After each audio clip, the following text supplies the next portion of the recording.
and welcome in to another episode of Irrational Confidence. My name is Micah. I am joined, as always, by my fellow hosts and friends, Lino and Caelan. I think this is episode 50 of Irrational Confidence. Our show sheet got a little messed up at some point, but regardless, we're around episode 50. So for anybody that's been listening for any amount of time, we appreciate you for tuning in. We're going to do another NBA check-in this week. We're 2 weeks into the season, and as you would guess, a lot of craziness has happened. So we're just going to kind of go over what we've been seeing, what has piqued our interest, and what teams are surprising so far. Unfortunately, the news and notes section of this week's episode is pretty much just filled with injuries, which does happen early in the season. Scotty Barnes suffered an orbital fracture that's going to keep him out at least 3 weeks. So that's very unfortunate for Toronto, who definitely needs his production. Probably the most devastating injury of all was Paolo Banchero suffered a torn oblique. That's going to keep him out 4 to 6 weeks. Huge blow for Orlando. They're going to need a lot of different guys to step up to fill Paolo's absence to try and stay afloat while he's out. And then the Pelicans suffered 2 injuries to their core guys, and they're already, of course, missing DeJounte Murray and Trey Murphy III, but now they're also going to be without Herb Jones and CJ McCollum for between 2 to 4 weeks. So Zion and Ingram really need to stay healthy because the Pelicans are getting shorthanded quickly. So that's most of the news and notes. There's also like some craziness. We're recording on Sunday the 3rd, and some kind of interaction happened between Joel Embiid and a reporter last night. We're going to probably just have to cover that next week because it's still unfolding. I'm sure TMZ will find a video soon, and then maybe we can do a breakdown of that. But until more details come out, we'll kind of wait to address that situation. But yeah, so that's most of the news and notes so far. We'll go ahead and kind of get into some game reactions, just teams that we found interesting lately. Caelan, I want to throw it to you first. And I hear there's a team out west that has been piquing your interest a little bit. Yeah, guys, the Clippers are an interesting team, and they have had back-to-back wins this season of the Nuggets and the Warriors. Two really good wins, and the Warriors actually haven't lost all season except for that Clippers loss, and then right after that they lost to the Trailblazers. So that has kind of been the wonky up and down of the Clippers so far, who we know are missing Kawhi Leonard, who, just based on what I've seen from them so far, if they had Kawhi Leonard, this would be a really formidable team. Ty Lue has kind of done it again. This guy's always cooking something up, and he's made use of the parts that he does have. It's a particularly athletic, perimeter focused team. Really good on defense, and I do want to give a little bit of credit to James Harden, who's kind of stitching this thing together a little bit. Not shooting efficiently at all. I think he's like maybe 26% from three, like 30 something percent from the field. He's been pretty inefficient scoring the ball, but he doesn't have any attention taken away from him. He's the only player who's going to score. He's handling the ball every single time up and down, which he does like to do, but it's pretty tough in this scenario. He has got some inconsistent shooters on his team. He's just rely on maybe one or two guys being hot at any particular game. But the assist numbers look good. He's kind of the only penetration. He's diming guys up, and he's relying on Norman Powell to kind of be his wingman and win some of these games. And it's been an interesting watch. I think I'm just mostly impressed with how Ty Lue just always is able to kind of grab you some wins. But Clippers have been interesting, and they're not fun to play at all. I think, with their effort and their intensity on defense. Have you guys gotten to watch any of the Clippers at all, Lee? Yeah, just a little bit, a few games here and there, and most of the things that you mentioned were the things that stood out most as far as the intensity at which they play, the way the ball moves through James Harden in a way that, really highlights in a way that we should be appreciating these years we get of James Harden, where he is still like an engine for an offense. Like he is a definition, I think, of an engine for an offense, and he shows that in every game so far this season. He has been able to unleash this version of Zubac that I don't think we would have ever gotten otherwise. Yeah. It's been crazy. I think Zubac's averaging like 17 points a game right now. Let me see here. There's also Norman Powell doing his best like second man impression. Yeah, he's Gives really good. flashes of like CJ McCollum, but maybe better and more of a well-rounded game. And you just remember that this guy probably could have been, a second or third guy on a team, and probably came to the Clippers expecting to be before they just started stockpiling all the talent across the league with PG and Yes, Kawhi and Harden. Zubac 17.5 points a game, 13 Mhm. rebounds. Goodness Wow. gracious. Yeah, he's crazy. Oh my But god. things like that. And I think overall, when we look at the league right now and we see a lot of the teams that going into the season we thought were going to suffer for 82 games, the one thing that stood out is that even the teams that are struggling and suffering, all those teams go out there and play really hard. Maybe with the exception to like the Hornets, maybe the Wizards, but like the Bulls, the Nets, Clippers, like teams that we really thought were not only going to suck, but also not play very well. Like those are tough outs every night. Like Mhm. you're going to win those games, but you can't just like show up and not do anything or kind of fuck around. Excuse my French. You have to actually get in there and play your best basketball or you're going to lose to a bad team. So the Clippers might not actually be a bad team, though their depth is like abysmal. The Clippers might actually be pretty solid. As far as middle of the pack, like maybe an 8 seed team, like they could pull that off with the way that they're playing right now. So that's been awesome. Micah, have you gotten the chance to take a look at the Clippers at all this week? Yeah, I've only seen one Clippers game so far this season. And of course, like Kalen was saying, my biggest takeaway was, man, Ty Lue's a good coach. This guy, like, you can tell these aren't a lot of them, at least, aren't super established NBA players, but you can tell they're all very confident in their role. Whether it's Terrence Mann, Amir Coffey, these guys are just like, I'm going to go out there, I'm going to be a dogged defender, and I'm going to try and make my open shots, off the James Harden pick and roll. And all those guys are really doing it effectively. I think Kai Jones has looked nice for them, which is cool. That would be a cool kind of redemption story. Somebody that had some issues. Kevin Porter Jr. has looked awful for them. I hope that's not a redemption story. He should be out of the NBA. But our guy Derek Jones Jr., big fan of him. He's looked great. So I just think it's a testament to Ty Lue's greatness as a coach. I mean, this team is sixth on defense, and I Mhm. think if you looked at this roster, you would probably say that's the only way they can be a good basketball team. And so Ty Lue has leaned into that. They're 25th on offense.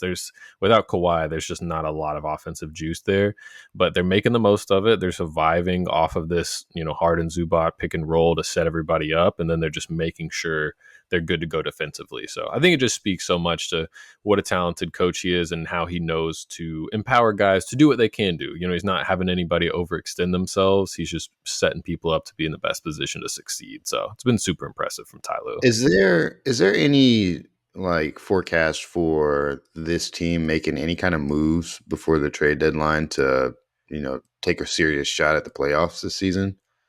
I could see it. I mean, they're so all in right now. It would make sense for them to just go more all in. It's not like it would help them to tank or anything. The only name I've seen floated out there for them is Zach LaVine, which I kind Mm. of like to give them more of a scoring punch. Obviously, it's not a great contract, but the Clippers aren't really worried about that anyway. So that could be an interesting one for them if Chicago decides they want to really try and tank out this year. Steve Ballmer would literally break the fourth apron if it existed. He would find a way to get there. He does Absolutely. not care. That guy wants to win games. Yeah.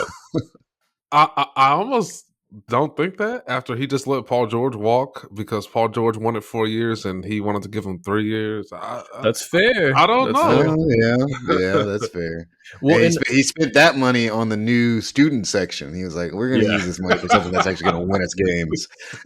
and that's not to get on a whole side tangent, but that's what I hate about the second apron is it's like if it was just a financial penalty, Ballmer probably would have paid it, but it's the frozen draft picks. It's not being able to take extra money back in trades. It's all like the punitive things that affect team building that I feel like really make teams avoid it. Because yeah, we all know Ballmer would just be like, "Hey, here's a blank check. Like, go get Giannis or whoever." So I do hate that aspect of it because if a team's willing to go all in, I wish they were be able to. So, but yeah, Clips, definitely a good surprise team so far. So, Lino, do you have a team that's kind of caught your eye early? Yeah, I was talking to you guys about this before the pod, and this happens to me every 2 or 3 years. I just get I just fall in love with these Brooklyn Nets teams that don't have any talent on them. The last time this happened was the the Kenny Atkinson, D'Angelo Russell, Jared Allen, Spencer Dinwiddie That was a Nets. fun team. I was in love with the bench mob mentality, the crazy play, the team effort. And then they went and traded for 4 superstars, and it all went downhill from there. But they became immediately the least fun team in the league. But they're back. They have a new coach, and they've got some players that do not believe the things that people are saying about them. I think we were all kind of under the impression that this team was going to really, really suffer. And their record isn't amazing by any stretch of the imagination. Like, they're still kind of middle of the pack, 3-3. But I could have easily seen them being 0-6 to start the season if it wasn't for the exceptional play from guys like Cam Thomas. Dennis Schroeder is having an incredible season so far. Their averages right now are kind of insane. Cam Thomas is averaging 28 points a game right now. Dennis Schroeder averaging 22 points a game. Cameron Johnson averaging 14, and they're getting 11 points a game from Zaire Williams. Dennis Zion Schroeder Williamson. shooting 53% from three right now. That's the other thing I was gonna say. So bad. Like, these guys are doing it efficiently too. I think I saw Cam Thomas is at like 60% true shooting. Like, it's not like he's just chucking. Like, he's really making a lot of tough shots. Yeah, and that's the thing is you look at this and you might look at the box score and say, okay, so Cam Thomas is out there just being a shooter on a bad team. Maybe that doesn't mean anything, but when you actually look at this offense and the way that they play, their new coach Jody has them really moving the ball around and finding good looks and generating good opportunities. And then you have, tough shot makers who can actually make those tough shots as well. And so that's always going to be a combination for an exciting offense. Even Ben Simmons, like when I watch Ben Simmons, he still has those moments where he, is under the rim and passes the ball out. But otherwise, he's been a very cohesive, like, piece of the machine when it comes to moving the ball and running the offense. He hasn't been incredible scoring wise, but he's been giving a lot of effort on defense as well. Does help get the ball moved around, and he's still a great passer. And so through the pick and roll, through the short roll, out of the post, he makes a lot of great reads. And I think that they are going to be just a tough team to beat every night. So if your favorite team is going against them, there's a good chance you're going to win, but you got to really bring it. So have you guys watched any of the Nets so far this season, or did you guys have any takeaways? Yeah, Yeah, I caught a little bit. Oh, you go ahead, Caelan. I've watched the Little Nets this season, and the thing about Cam Thomas, and I think that he's clearly been working on this year. We all know the joke about this guy; he never passes. He's an instant shots going up if he touches the ball. But in their win over the Grizzlies, when I see something like 12 field goal attempts and he shot 11 free throws, like that's something that you could definitely live with, right? Like, getting to the foul line is always going to be a plus. And, he went 4 of 12. So it kind of, I didn't actually watch this game in its entirety, but kind of looked like, maybe I'm not killing it this game. Let me not just chuck up everything I touch. Other guys got involved. They had a pretty balanced game in that win. And that's a good win. The Grizzlies have been playing some pretty decent basketball. So that's been impressive. This team is definitely looking better than I thought they would. Cam Johnson's knocking down some shots. That's a guy you really want to kind of become more than what he has been so far in his career, but he's having a strong start to this season. Ben Simmons has been interesting. I've definitely penciled him in as like a complete zero. He still does not want to go to the line. That has Yeah, not he does changed not at want to shoot all. free throws. I've I've seen him pass up some pretty clear lanes to the rim to throw some forced pass that he shouldn't have thrown. So that's kind of always going to be in his game, I guess. But he is still finding ways to be an effective player. That is a positive part of this Here's what season I'll so far. say. I did want to say about Ben Simmons is as weird as it is, this is essentially what you would hope to get out of Russell Westbrook. Like very, very selective scoring attempts, unless it's like an obvious, like you can definitely make this shot, and getting the ball moving around and being kind of an addition to the offense in that way without slowing it down. And I will say, I think the Ben Simmons thing, those plays are always going to get aggregated. Um, and so those kind of things end up on line pretty fast. But I honestly was surprised that every time I expected him to do something like that, there were several times where he'd actually, just go for the layup and make it, or go to a post move that he still has. And I thought that was really unique. That golly, it's thundering like crazy over here. But I thought it was just really cool that he's able to maybe start moving away from those mental blocks that I think he's had over the past few years. But Caelan, what else were you saying about the Nets? Sorry, I didn't mean to cut you off, but No, you're good. I was actually about to check on see what Micah thought about them boys. Cool. Yeah, I haven't watched a ton of them. I got to see most of their game against Chicago, which is fun because those are two surprise teams early on. But yeah, so far, this is just a fun little stat. Per cleaning the glass, the top offenses in the NBA so far this season: Boston number 1, New York number 2, Cleveland number 3, and your Brooklyn Nets number 4 offense so far. So small sample size, but they are getting it done on the offensive end. To me, it's funny we kind of talked about them and the Clippers back to back because they are kind of the inverse of each other.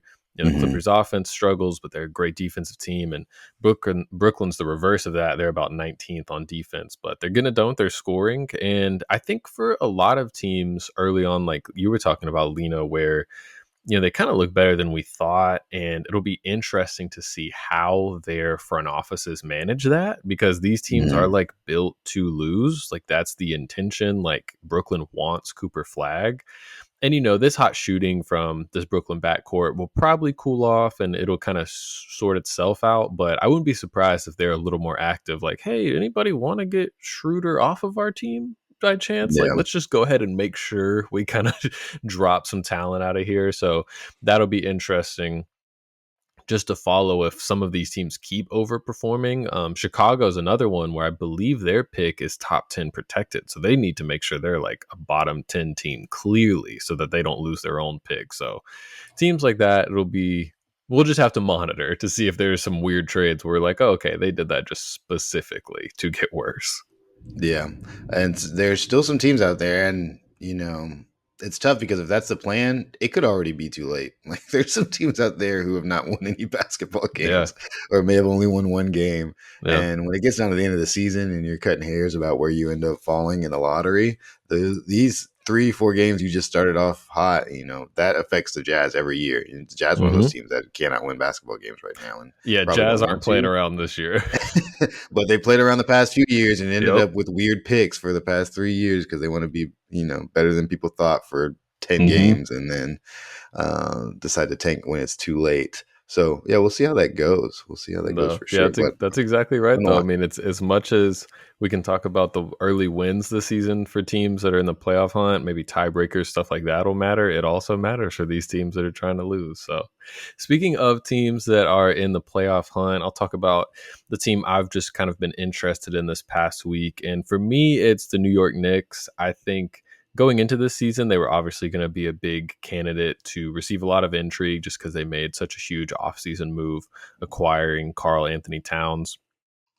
But to me, I feel like just over the last week, New York has really started to figure out a good way to blend all of the offensive skills that they kind of possess on their team. Now, they're very slanted that way so far. They're the second best offense in the league and the 21st best defense.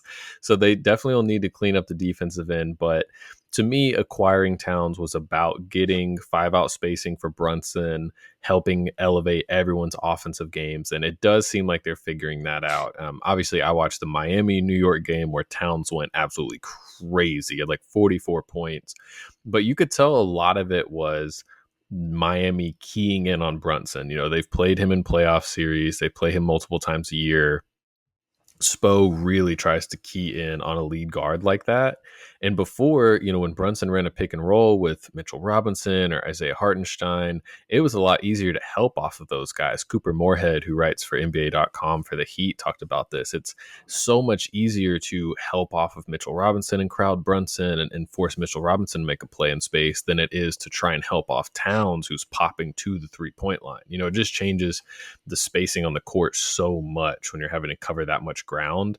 And I think you saw that as a real stress test for the Heat defense in that game. I also watched New York Cleveland, which Cleveland's beating everybody right now, so they were able to win that one. But it was another solid performance from New York, and Darius Garland really went crazy in the fourth quarter, and that's what allowed Cleveland to win. But overall, I think New York's starting to figure some things out, and I think they're going to be a really dangerous team once everything kind of clicks. Caelan, have you been able to watch any Knicks games recently, and do you have any thoughts on them? Yeah, I have caught a few Knicks games. I'm not quite sold on New York. I actually been kind of feeling like, and obviously it's still early, but I'm kind of feeling like maybe I was too excited about the Knicks. And they're gonna continue to improve and figure things out. But I think number one, I think I did not pay enough attention to that bench situation. It is pretty grim. Like Yeah, it's pretty they rough. really only like McBride. That's really about it. Now, their starting center Mitch Robinson is still out, so I guess that'll give them one more bench player. So they're gonna go into the playoffs with 7 players. Really, I, Campaign is like a really confident shooter in this offense for some reason. I don't know what that's about. That's strange. I think that's just Campaign being Campaign. Um, but I think I'm not quite sold. The defense has been underwhelming.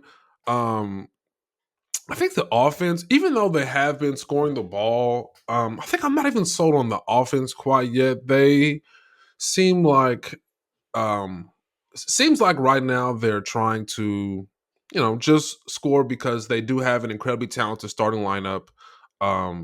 Just figure out how to win games right now. I don't think that they're really in a flow offensively. I'm not sure how comfortable everybody is just yet.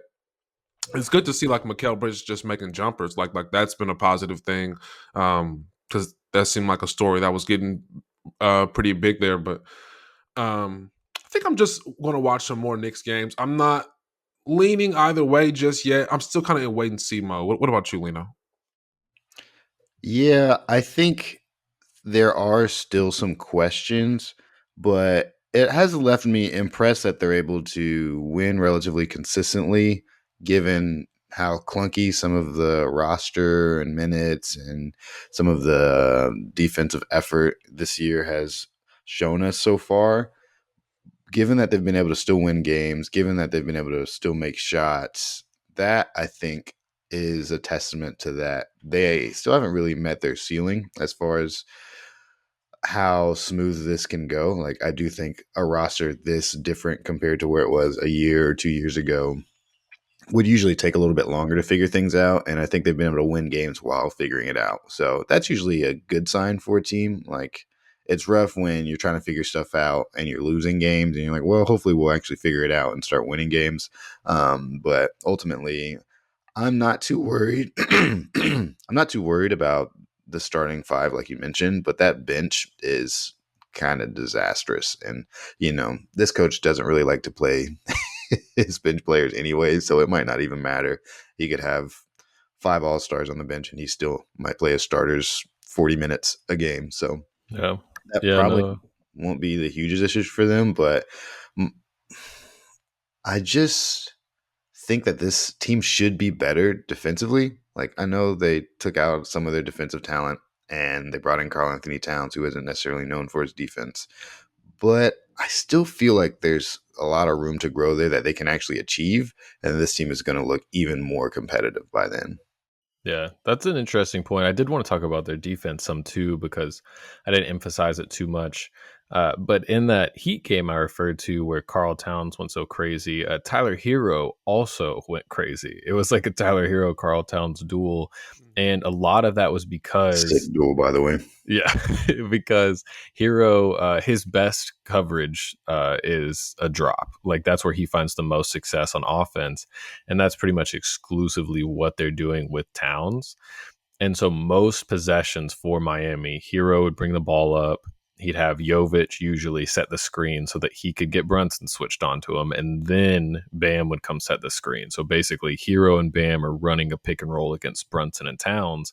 And that caused a lot of issues for New York. And it's just an interesting test to see like how valuable perimeter defense can be if you don't have good rim protection or good like at least one weak point on the perimeter that a team can pick at. I think especially in the playoffs, it could be really dangerous for them to try and give up that switch. I think Brunson will probably have to do a lot more kind of like hedge and recover and really not just be willing to switch on to another team's player.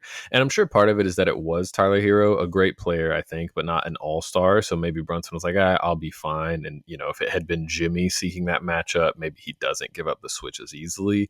But it was glaring how many good looks they gave up to Hero against that drop. I mean, and he was driving too. It wasn't like he was just the pull-up happened to be going. I mean, he was getting all the way to the basket, getting to floater range. So can teams avoid OG and McHale and really emphasize attacking Brunson and Towns? I think will be something we'll have to monitor for their defense all year. It's also interesting, just while we were talking about their offense, they are leading the league in 3-point percentage right now. They're shooting 42%. And that's with Towns is shooting like 65%, and I think Brunson is shooting 50%. So this is per cleaning the glass, so they filter out some heaves and stuff. But those guys are shooting crazy right now. But I will say, teams against the Knicks are shooting 40%. So it's like a bottom four number. So it's not like they're getting super lucky. It's not like teams they're playing are shooting terribly. They're shooting really well as well. But that'll be interesting to monitor for sure. The Knicks are definitely an intriguing team for this season. But now we will get to kind of the teams we made sure we all watched together this this week. Do you guys want to start positive or negative? Let's start with the positive. Okay, we'll start with positive. The Cleveland Cavaliers, 6-0. They've looked incredible. They're per clean the glass, third best offense and the third best defense. I've watched more Cavs in the last week than I did for months at a time last season. They've looked so good. I'm excited to talk about this team. Caelan, I'll throw it to you first. Just kind of initial things. What have you liked about Cleveland's start to this season? Yeah, whenever you suggested this, I think it was Lean that you suggested we watch the Cavs. Definitely not my favorite watch. I was kind of, I don't know, but I was down to do it, and I was pleasantly surprised that this Cleveland Cavaliers team is playing a very fun brand of basketball. I don't remember past iterations of this team playing so fast, but this team is playing with incredible pace and intentionality. Their bigs are up and down the floor. Watched Jared Allen outplay Anthony Davis when they played the Lakers, just giving a lot more effort, beating them to rebounds, beating them up the court. And then they just get into the actions really quickly. Donovan Mitchell has made me feel more comfortable than he has in his entire career with the ball in his hands in terms of his decision making. It feels like he's in a really comfortable place. Like he knows when to press that easy button and just go get himself a bucket, or he knows when to kind of move the ball around. He's still not a point guard or anything, but he kind of knows this is a deep team. A lot of guys can shoot the ball on this team. Let some other guys touch the basketball. Darius Garland is still doing Darius Garland things, but he looks more confident himself. It feels like this whole team is kind of just it seems like they have a goal in mind this season, and they're very, very serious about achieving it. The activity on both ends has been super impressive. This is a team that's playing, very physical up and down the court. So been a super fun watch. That's probably my favorite thing. Like, this team has been good in the past. They're well constructed, but they weren't the most fun watch to me in past years. But this is a year I would definitely say watch some Cavaliers basketball because the team is super entertaining. But what have you seen, Lee? All the same things that you've seen out there, man. It's been a real fun watch. They are also, second in 3-point shooting right now, which obviously helps. Like we mentioned with the Knicks, like them being so good at 3-point shooting. I think they're at like 40% currently. That helps a lot, but ultimately they generate a lot of good looks for pretty much their whole roster. Like Kenny Atkinson, to his credit, I already mentioned, I loved when he was with the Nets. I really liked what he was able to get out of that team. And I think he's done a similar thing here in really generating looks and opportunities for each style of player that he has here, from a top at Donovan Mitchell all the way down to Jared Allen. Like Jared Allen is averaging 15 points a game right now. And that is not just, put back dunks and things like that. Like he actually gets to generate, be a part of the offense in this system. And I think everybody is bought in, everybody's working, everybody's running out. They crash the boards, they get a lot of good opportunities from that. And honestly, I still think there's a level of improvement that can happen with this team. I think Darius Garland has not played his best version of basketball so far. He's not been terrible by any means. There's a couple games where he can be. There's games where he's like hyper efficient, and then there's games he's like not efficient at all, and it ends up averaging out to numbers that look normal. But when I watch it, I'm like, okay, if you catch him on a bad night, it can be kind of rough. But overall, they're able to go relatively deep on this roster, like 9 spots, and get some actual positive minutes out of that.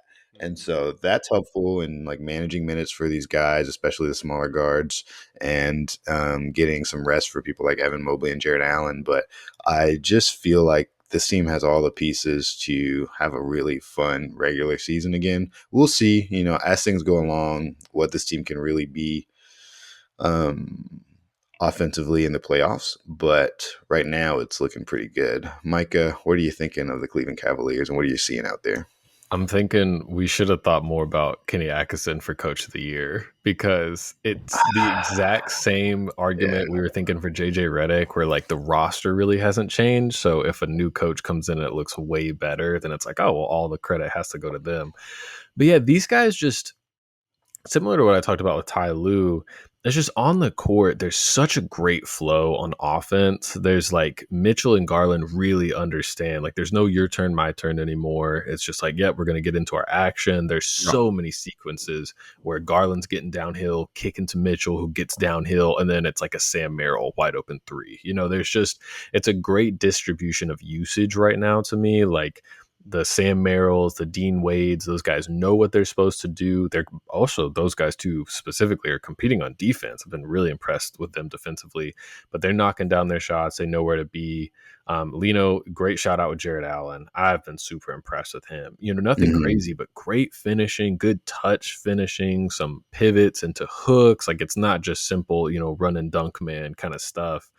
And the biggest difference, yeah, the biggest difference might be Evan Mobley, though. Yeah. We've talked about Mobley a lot on this show, and I've always been someone that's like, I know this guy's good, but I always felt a disconnect between people I think are super smart that follow the game, like loved Mobley, and I was like, I can't figure out like how to love him like y'all do, and he has looked great to start this season, just very decisive on offense. To me, like obviously if he becomes a knockdown 3-point shooter, that's great, but what is almost as important is knowing how to play when you're not a shooter. I feel like last year he kind of just tried to like do a impression of being able to hit threes, and this year he's like, no, the second I catch, if you gave me space, I'm attacking that space quickly, I'm getting into your chest, I'm finishing, or I'm setting screens, or I'm cutting. He just looks so much more comfortable within his game. I was watching the game against Milwaukee this morning, and I mean, Milwaukee's overall defense isn't great, but every possession he's going against Giannis or Lopez, and sometimes both, and he just had some great takes, getting to the basket, finishing with good touch. His passing, I've been impressed by. He had a great sequence where, again, like we're talking about, he's on the 3-point line. He kind of gets a soft closeout. They're not that worried about the three. And maybe last year he just takes that three. He did a hard drive, help comes over, and then he throws the lob to Jared Allen. It's just like that big to big connection looks good. So yeah, Cleveland could not be more impressed with how they've looked. It's been a really impressive start. You mentioned that. That's actually one thing that I did want to highlight is obviously Evan Mobley and Jared Allen are having great seasons so far individually, but their ability to share the floor in ways that we kind of questioned, I think, in the last few seasons. We're like, okay, does this team need 2 7-footers like doing all this on the floor? Evan Mobley being able to score changes a lot of that for them. But their ability to share the floor, and not just share the floor like unwillingly, but they have like cohesion on the floor and they work well together in the scheme. And I think that's super impressive because that can be difficult. We've seen that, be challenging for other teams. Minnesota had to figure it out, and ultimately they were able to find success with that kind of Twin Towers route.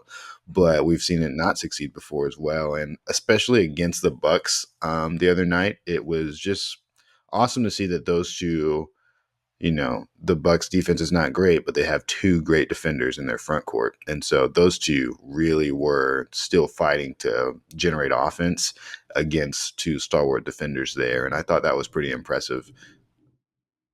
Yeah, and I just pulled it up to take a look at it while you're talking. So this season so far, with Allen and Mobley both on the court, Cleveland is almost 8 points per 100 possessions. So the offense is still good. It's like at a 118. The defense is great. Mhm. It's at a 110. So those guys are making it work. And then when they're without each other, it supercharges the offense. It's like a 120 offensive rating with just one of them. So they're making it work with both of them. The defense is awesome with both of them. And then when it's just one, it's all the same benefits we saw last year, where there's more space on the court and they can really operate. And we should note this is all without Max Strus, who will be a really helpful piece for them once he gets back. It's just more shooting. It's crazy. Mhm. Like they have a lot of people who can make shots on the perimeter right now.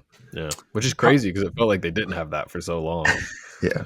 How are you feeling about this team's playoff ceiling? And I don't want to jump too far ahead, but I couldn't help myself. I was thinking about it a little bit, and I felt like the playoff ceiling for me still has not moved too much. Maybe it's a little higher, but like some of the things that uh, work to their advantage in the regular season, like their depth. I think some of that goes away. You don't want to play some of those guys too many minutes in a playoff scenario. And then just like how hard they play. Everyone's going to be playing that hard in the playoffs. Things like that. I'm not quite sure if their ceiling has been raised. Even though I do love Kenny Atkinson, are y'all feeling differently? I think things could go right for them and get them in the conference finals. Like, I think this is a team that can match up against like the Knicks. I think this is a team that can match up against Philly, Mm-hmm. us and the Miami Heat. Most of the Eastern Conference. I honestly think this team is much better than. Okay. When I think about them facing the Celtics, I'm like, if they got them early for some strange reason, and I don't know how that would even happen. I think they're going to finish as a top seeded team. But wherever they run into the Celtics, I don't know. Specifically, I don't know if Evan Mobley's ready for that yet. I think Donovan Mm-hmm. Mitchell can show that he can really do his thing in the playoffs. Darius Garland, is a question mark, but the big X factor is, can Evan Mobley, rise to the occasion of a 7-game series where he's been dialed into and, they've schemed for him and they're, taking away the things he likes and putting him in positions he doesn't like to be in. I'll be curious to see how that goes. And I'm leaning towards he probably still needs a few more years, but I can see it for him. And so I don't know how well Okay. that lines up for Donovan Mitchell, but I can definitely see the path for him if he can continue on this trajectory that he's been on so far to being that kind of really playoff impactor. Right now, not so much yet, unless we get a full season of this and it looks even better as they continue to warm up. Mm-hmm. But right now, yeah, I'm kind of still in the same spot, if not just more optimistic about luck could fall their way and things could go well for them. And they may not even run into the Celtics. And then, yeah, they'd have a great shot at like making the finals or something like that. But what Yeah, about you, Mike?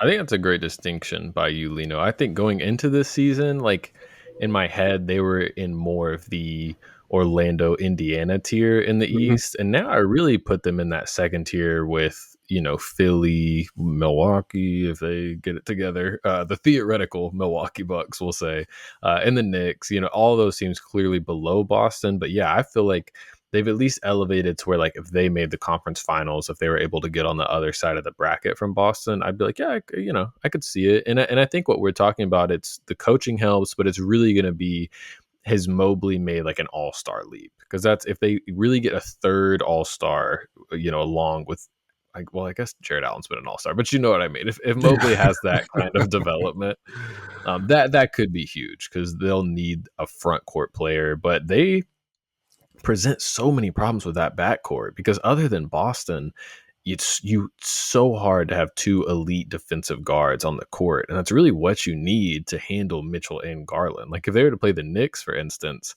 like OG on those guys, that's not a great matchup. Like Mikal can definitely take one of them, Mm-hmm. but then are you putting Brunson on Garland? Like that could be tough. We just watched that matchup, and Brunson tried, but they were hunting Brunson. It wasn't like they were comfortable with that matchup. So yeah, I would say playoff ceiling slightly raised, nothing crazy, but definitely up a tier, I would say, for Okay.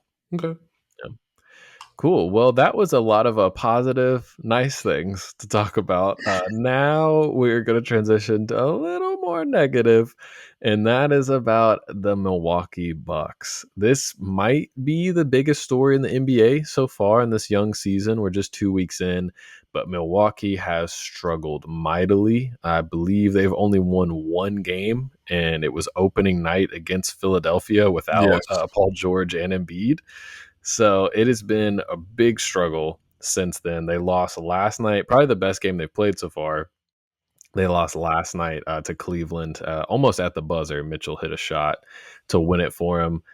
Lino, I'll throw it to you first on this one. What do you think has caused so many issues for Milwaukee early on?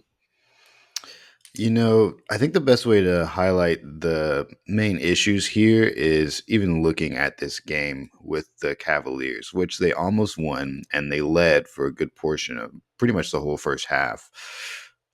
The unfortunate news is that that is the best version of what this team can look like. Mm-hmm. 40 ball from Dame, great game from Giannis.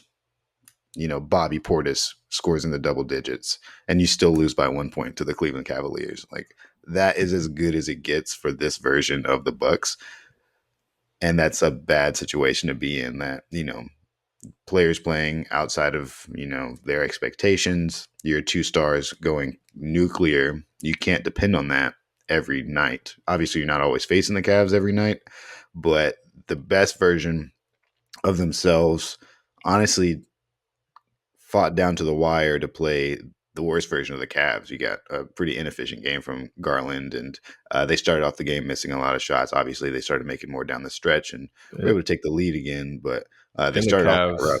The Cavs were a second night of a back to back as Yeah. well. Yeah, they were on the second night of a back-to-back. It took them a while to kind of get going there. And you had to take advantage of that. And so that really painted the picture for me that this team has problems. And through the first 6 games, we saw those problems of Dame and Giannis not really being able to share space super well. This team wasn't really giving any kind of effort out there on the floor to win games. But what was really scary was watching that game and realizing, oh, even if those problems didn't exist and they had a great game, they still lose. I feel like 9 times out of 10 with the way that they play. So that's the biggest thing that I noticed and main thing I wanted to point out. But Caelan, what are you seeing with these Bucks right now, and where do you feel like they really need to focus their attentions? Lynn, you made a point earlier about how there were a lot of teams in this league that were playing hard, playing good basketball. Even the teams that aren't necessarily good, they're still they're still having good processes and they're still playing hard, right? And when I watched that Cavs game last night, it was daunting. Like, it stuck out to me. Like, oh, this is like the Bucks playing hard. They have not played that way all season, and that's very frustrating. It's the start of the year. Everybody should have fresh legs.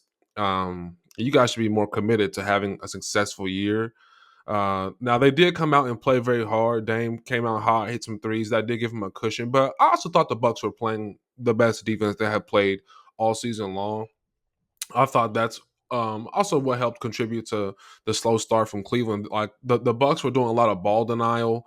That was really good. There was a sequence. I think this was in the second quarter. It was 3 straight Cavaliers possessions where Jared Allen threw like an errant pass, and he had probably 4 or 5 like just Yeah. thrown out of bounds passes because the ball denial and the pressure was tough. There were like some tight windows throws that Jared Allen should never be making. So that was good to see. Like, they can't press that button that just turn up and that's what you have to do sometimes. So sometimes the answer is just try harder, like do more, try harder, compete. And that was effective in this game. They didn't win the game. I still think that they maybe have summoned something. If they can just bring this effort every game, they're going to win some games. Dame Lillard has been disappointing. I think the thing with Dame is that in Portland, it was just so much more comfortable when he knows this is his offense, right? It's only going to go if he goes. It just looks like, he's still in his own head a bit about, oh, should I shoot this time? Do I need to get it to Giannis? Trying to get him involved. And then I watch guys like Gary Trent. Gary Trent, he looks awful, and it looks like, he's a scorer. He has to know that he has the green light, and it feels like he's thinking a whole lot, and he's been very bad. He's given them almost nothing on either end of the ball. Torian Prince finally hit some shots. He's gonna be who he is, but they just the only help they have coming is Chris Middleton off double ankle surgeries. I don't think he's gonna be effective. I saw Kevin O'Connor this morning tweeting about how they gotta just put Bobby Portis on the bench because he doesn't play any defense, which he definitely doesn't. He was a minus 16 in a game they lost by 1 point. So Bobby Portis has been tough, but KLC was talking about just more minutes for the younger guys. Andre Jackson Jr., he's had some bright spots. He does give them like effort, energy, and athleticism. But he is still like a young player. Like, that's like, how far are you gonna go playing a ton of AJJ and AJ Green? Like, how far are you gonna go realistically? Like, you need Bobby Portis to be a better player, like to play harder.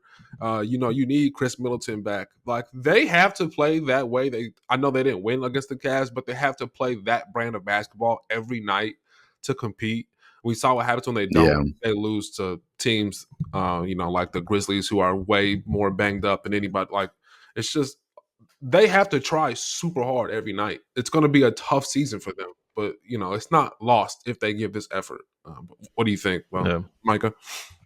Yeah, it's well said. I definitely would say when I was watching the Milwaukee Memphis game, effort was the number one thing that like jumped out at me. I was like, wow, this is like this team. You can't say that they're not trying, but any 50-50 ball, it was like they were looking at somebody else on the court to go get it. Like they all want someone else to be like the dirty work guy. And that's not a good place to be as a team. I thought the play that highlighted it the most, and I'm sure everyone listening has seen at this point, was that lob that Ja Morant threw from a seated position. So how that play started was it was a loose ball that Ja dove on the floor to get. Dame is right beside him. Instead of like tying up and just forcing a jump ball, Dame's like kind of just putting a hand up, like kind of just half like contesting his pass. And Ja just does a little fake pass and throws a lob for a dunk. And it's like, man, you're not even going to like force a tie up in that situation. So effort's a huge thing, but that's also, like Caelan was saying, that's something you can fix, which is good. But yeah, to me, I think there's a lot of things going on. I think we've been talking for years now about Milwaukee is sneakily kind of getting old. Like Lopez is very old. Portis has certainly lost a step. Pat Connaughton has lost everything almost, not to be too harsh, but like this guy used to be like a killer in the playoffs. Like he was a problem. Like in the Heat series, it was like he couldn't miss threes. And now it's like, I'm not sure he should be playing. Caelan, like you alluded to, they have a couple young guys that could play more, but they clearly don't have faith in them and they haven't shown a lot. So to me, I think it's just strange because athleticism and effort feel like two of the things they lack the most, and it's the thing their star player brings the most. So it's a weird dynamic where like Giannis plays so hard, Giannis is so athletic, and then it's like the rest of the roster, it does not do those things. And I thought the Memphis matchup was especially tough right now through the first 5-6 games of the season. The Milwaukee Bucks are the second worst transition defense team in the league. Like teams are just running all over them. Memphis is the best transition offense, so that was an especially tough matchup. But I mean, it just Ja looked like he was like, he'd like changed the video game difficulty to like rookie. Like he was just flying or throwing lobs to everybody, just like dancing up and down the court, like really just embarrassed them. And of course, they lose whatever it was 4 games in a row and they come out and play much harder against Cleveland. But it's like, man, you can't lose 4 games in a row and then start playing hard. Like it has to be consistent. So I don't know. We've talked in the group chat a good bit about this. Whenever you talk about a team struggling, your brain kind of automatically is like, okay, well, how do they fix this? And the play harder button is certainly there and available for them. But again, this is an old team. It's they can play harder. They can't make themselves more athletic. So it's going to take big efforts from Dame and Giannis pretty much every single night. And, Caelan, I'm glad you brought up Middleton. That is a big piece for him. That'll at least, slot everybody behind him in the depth chart, a slot lower, require a little less of people, but defensively, athleticism, effort. I don't know how much Middleton is bringing with all that. Definitely shot making, playmaking. He'll help the offense, but it's really the defense and hustle that I'm a lot more concerned about with this team. Yeah, I think I am ready for a lot more Giannis at 5. Like, just can we please, like, Brook Lopez? You know what, Brook probably would be better in a reduced role when maybe he could just give more. But like, there are a lot of leaks on this team, and you can't ask Brook Lopez to fill them. But yeah, I think I've had enough of the Brook Lopez well, 5 is what he plays, but I just think you got to see more Giannis at the 5 just so you can be faster. Well, yeah, that's a great point, and they need to find a way to play Giannis at the 5 without Portis, because Portis almost becomes the 5 in that lineup, and it's like, well, now you just threw away all the upgrade of speed and athleticism that you were supposed to get. So Yeah, I don't, Portis has I been don't even know if. disappointing this season. He's been pretty Yeah, bad. he's been rough. I just pulled it up while we were talking. So Giannis and Brook on the court together is actually a +2 net rating, which like that's hard to find in the Bucks combination. So that's Okay, something. okay. But with Giannis on and Brook off, it's -18. They're getting blown out in those minutes, and I'm gonna guess a lot of that has to do with Bobby Portis because again, teams just treat him as the 5 at that point, and then you lose a lot of the advantages you get with Giannis. So yeah, you don't want, like, it's too early to be like, oh, they need to make a trade, but if they could I find mean, n- not PJ Tucker, but somebody that can do that, like I don't think PJ Tucker can still do it, but when they made that trade for him, I think in 2021, and they won the championship, somebody that can unlock Giannis at the 5 might be top priority for them right now. I Yeah, my love. main concern is who can they trade that's going to bring in value? Right. They kind of emptied the clip on the Dame trade. I'm not sure what they really have left. Yeah, They could be stuck with this roster for a long time unless they trade Giannis. Yeah. Oh, here's a fun stat. Giannis and Bobby Portis on the court together without Brook Lopez, -26 per 100 possessions.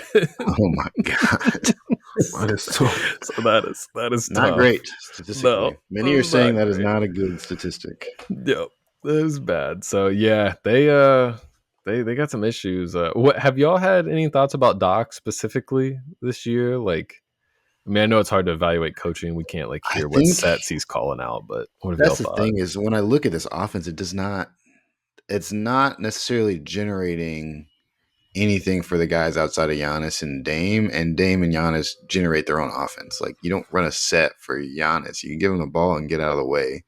Dame, you run a few pick and rolls maybe, but really he's also just going to chuck 15 threes. There's not a playbook for that. That's just, you just shoot threes. And so it feels like Doc hasn't really done anything to fix anything.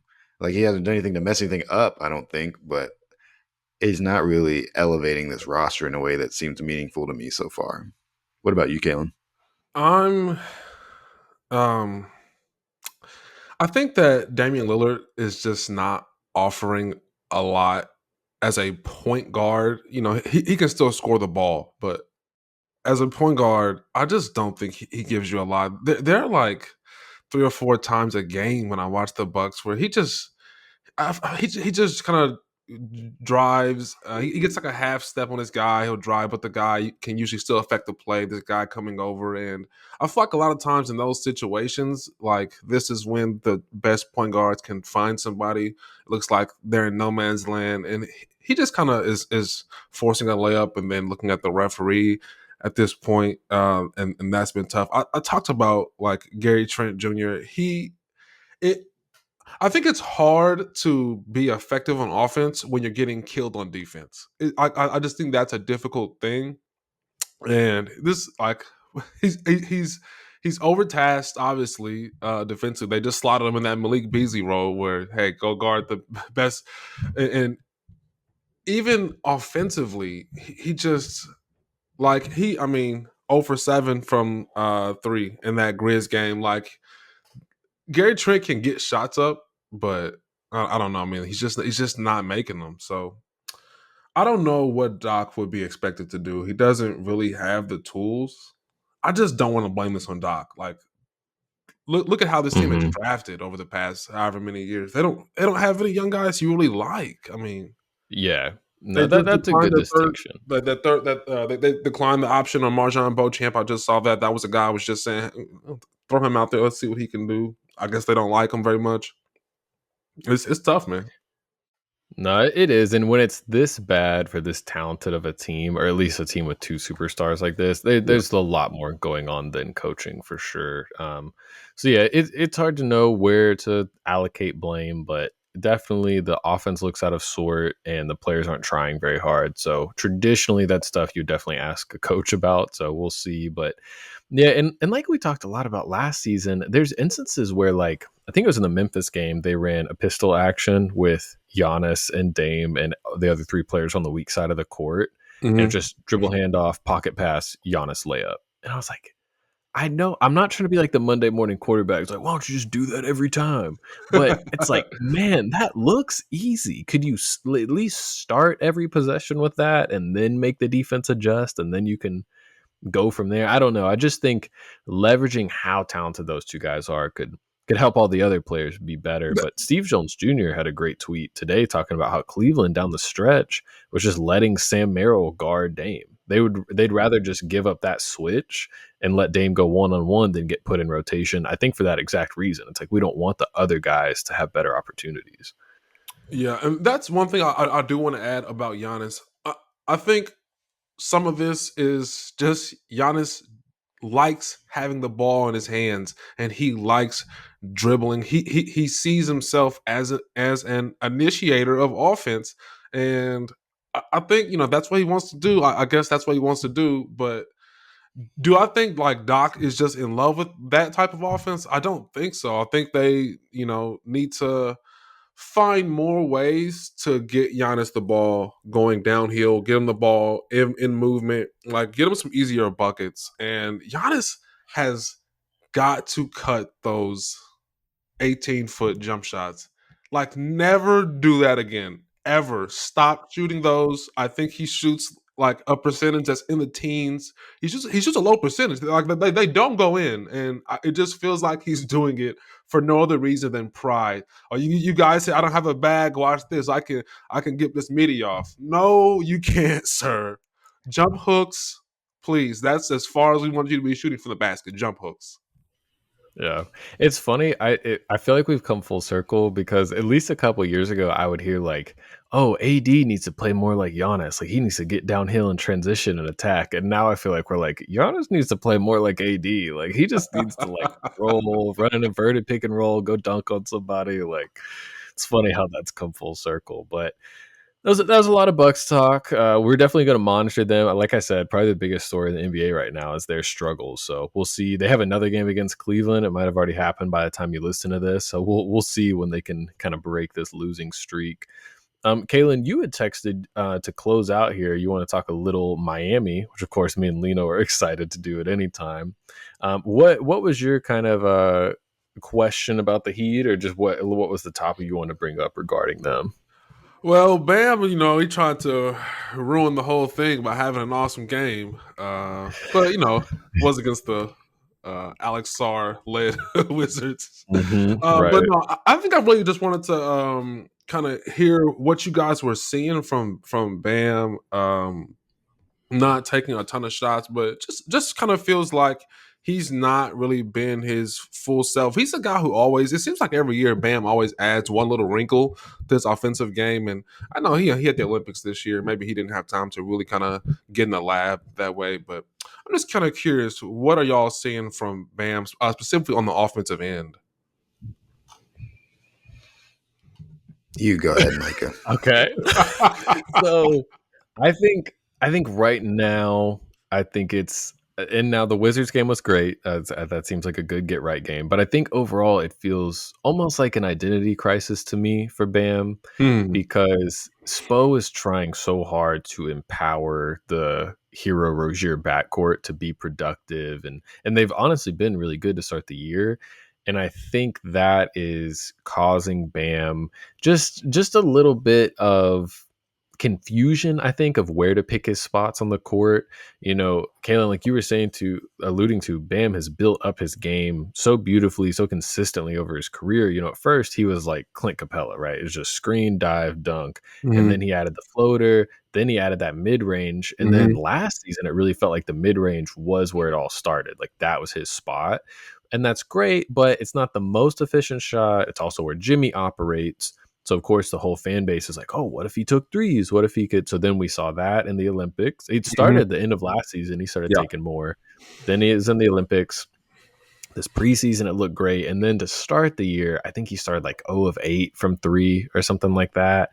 And it was like, man, now he's like, he kind of wants to get back in the mid range, but the offense is really set up for him to kind of be more in the corner now. He doesn't get to do as much of his like high post distributor stuff. In the like 2020, 2021 season, it was like throw Bam the ball in the post and then Duncan Robinson and everybody's cutting and moving around him. So I think it'll work itself out. I think it's just kind of establishing that hierarchy of where guys need to pick their spots. But early on, it has looked like Bam is just struggling to find out where to fit in, which is crazy because he's the second best player on the team. So you want him just to be like, F you, Right. Tyler and Terry, like get out of the way. But he is that type of Alonzo Mourning, Udonis Haslam. Like, I want to elevate everybody. I want to make sure everybody's, eats. So, Lino, what have you seen from Bam so far? Yeah, I think it's similar to what you said. I don't know that there's any issues with Bam. I'm not worried about him as a player. I know he can be a 20 point per game player. Mhm. It's a lot about him deciding to do it. And it is a lot of Spo needs to call those actions. He that element of his game where he runs plays out of the, top of the key, handoffs, dribbles, things in the post. Like we need to have that built into the offense like it used to be. Even just Bam bringing the ball up, like those things matter. They add a very distinctive wrinkle to our offense, and no amount of development for Tyler and Terry um, is going to matter if we don't still have that as a part of our offense. Like we don't need to develop Tyler and Terry to be these great scorers for us so that they can be 70% of our usage. Like we need that in addition to what we can do with Bam as a playmaker, what we can do with Jimmy as a playmaker. Like those things need to all three happen at the same time. And so I try to give a little bit of grace here and that. It does take, some time to develop that. And we didn't really get that time with Terry last season because of injuries and things of that nature. And it is very positive to be able to see them do so well, but we cannot sacrifice what Bam has done year over year to develop his game just for those things. So, and Spo's mentioned this in post conference interviews that, it's on him that he needs to, get Bam looks. And I think that is true, but there is an element of, Bam is a grown man. You're an adult. You're a superstar. Like, go get it. Like, these guys, as part of Heat culture, I think it is one of the downfalls of Heat culture is these guys do look to Spo, and Spo looks to Pat, and everybody has like a chain of command, and they follow that pretty much to a T for the most part because there's a lot of trust built in, which is great. But there's certain times when you just need your guy to say no, forget all this other stuff that's going on. I'm the second best player on the team. It's time for me to go be the second best player on the team. So Yeah. there's a bit of a balance that needs to be struck there, but I'm not concerned overall, just mostly disappointed. Okay. Yeah, that's fair. I do have a Haywood Highsmith question. Yeah. My Seems like favorite kind of question. seems I don't know if he's kind of fallen out of favor a bit. Couple DNP CDs, and then last night when Spo played everybody and their mother, and I think he called some fans from the stands to play. Hayward Highsmith, 2 minutes. What's going on with that? I mean, you look at a couple different ways. I think Spo is trying to figure out the end of the rotation right now. I Mm-hmm. think ideally Spo plays really like 8 guys, kind of 8.5. And I think he's trying to figure that out. Josh Richardson just came back, so I think he wanted to give him minutes to kind of see what he can bring. I prefer Haywood over Richardson, but Spo definitely has a soft spot for Jay Rich, so he's going to give him every opportunity to kind of take that spot. But yeah, I like Haywood a lot, man. I think he makes a lot of sense. The Heat have struggled rebounding early in the season. He's a good rebounder. The defense speaks for itself. So I think Spo's going to cycle through different guys. And he said that much in post interviews. He said, this is the deepest team we've had since Jimmy got here. And, I'm going to use that. Not everybody's going to play every night. It's going to depend on the matchup. And, so I think when it's like we saw with the Knicks game, because it was, Brunson was doing so well, they played Drew Smith more, who's kind of like a defensive point guard. And so if we're playing a team with better wings, we might see Haywood more. But I honestly think Haywood has an argument to be starting, honestly. So it'll be interesting to be going forward. But Lino, what have you seen with the Haywood minutes?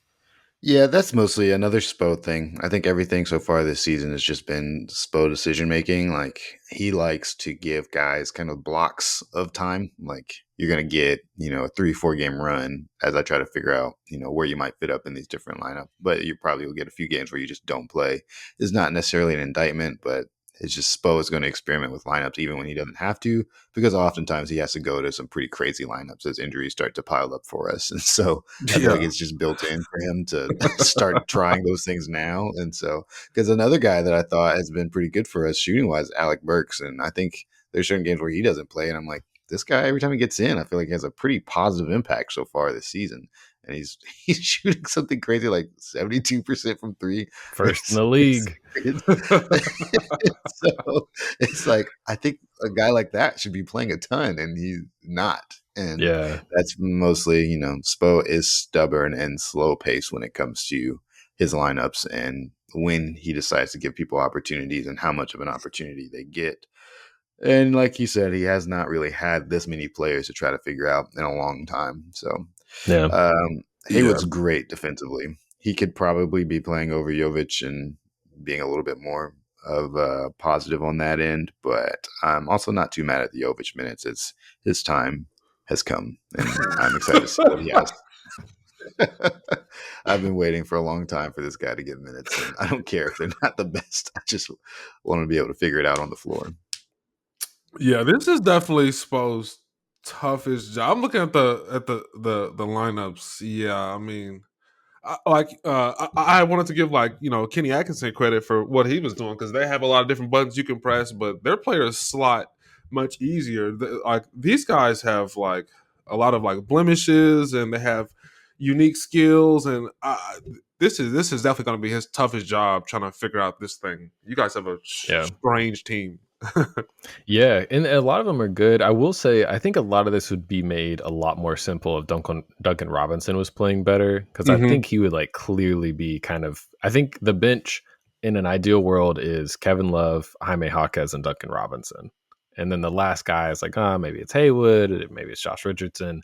But I think because Duncan has struggled, it's kind of opened the door to be like, okay, we don't really have like a seventh guy right now. And obviously Kevin Love's out, so these backup units are playing with Thomas Bryant at center, which makes it tougher on everybody. Just Kevin Love's a significantly better player than Thomas Bryant, so that would help. Why did it say Duncan Robinson did not? He didn't travel. What is that? Not Just said it's personal reasons, reasons. it seems. Yeah. Oh, okay. Yeah, so we'll have to see. That was the first time that's popped up for him this year, so we'll see. I think they play tomorrow, Monday, against Sacramento, so we'll see if he's back for that one. But yeah, Duncan is another thing. Like he's got to figure it out this season. Like I think so much of his game kind of comes and goes with his shooting, and it's strange because he's a shooting specialist.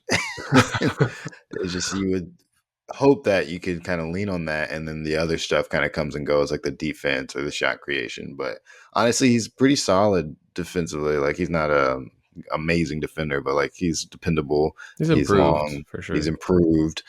He's improved on actually trying to generate shots, cutting to the basket, taking people off the dribble on closeouts and things of that nature. But for some reason, the shot just kind of comes and goes. Like right now, I think he's shooting 22% from three. It's like that's not. I mean, Even if you could just shoot average, it'd be like and cool. he will. I mean, and he will. I think Duncan's fine. I mean, he had such a good year last year, really fleshed out all of his game, really mixed up his offense. So, yeah, I think right now it's just a shooter is shooting poorly. I think that'll correct once the shots start to fall. Here's hoping, but that's the same thing we said 2 years ago. Like he kind of over the course of his career at this point, we've had so many years where he has an amazing year, then he has a struggle year, then he has an amazing year again. And I mean, the ups and downs just feel kind of dramatic to me in a unique way for Duncan. Nothing that I think is against him. It's just looking at the totality of his career, like this keeps happening, and I almost would prefer, and I'm sure he would prefer this as well, that maybe it was a little bit more median. Like maybe his highs weren't so high, but his lows weren't so low. Like again, it's not that, I don't mind him struggling, but shooting 22% from three, like if he was at like 30, 32, like below average, I'd be like, okay, he's a little off. But he's like having a disastrous shooting start. And that's happened before where he hasn't really recovered. And then last year he came back and had an amazing shooting year. So I just hope it's a thing where he can kind of figure it out early and not take the whole year. And then we just don't get a good Duncan year until next year when it's too late. But overall, there's a lot of things to look forward to for this team, I feel like. And I'm not in a terrible place. I just don't, I just wish we could start off a little bit stronger. Yeah, definitely. They got a tough West Coast road trip coming up, so that'll definitely be interesting to see if they can rack up some good wins against some good teams out there. But yeah, I think it's a good place to call it, guys. Covered a lot of different teams across the league. We will be continuing to follow those teams. A little tease, we will be following San Antonio very closely for next week's episode if anybody wants to follow along with us. But for myself, Micah, my fellow co-hosts, Lino and Caelan, we thank you guys for tuning in. As always, check us out on YouTube, Spotify, Apple Podcast, also Instagram, Twitter, TikTok. If you have questions or comments, email us at confidenceirrational@gmail.com. And we hope you guys have a great day.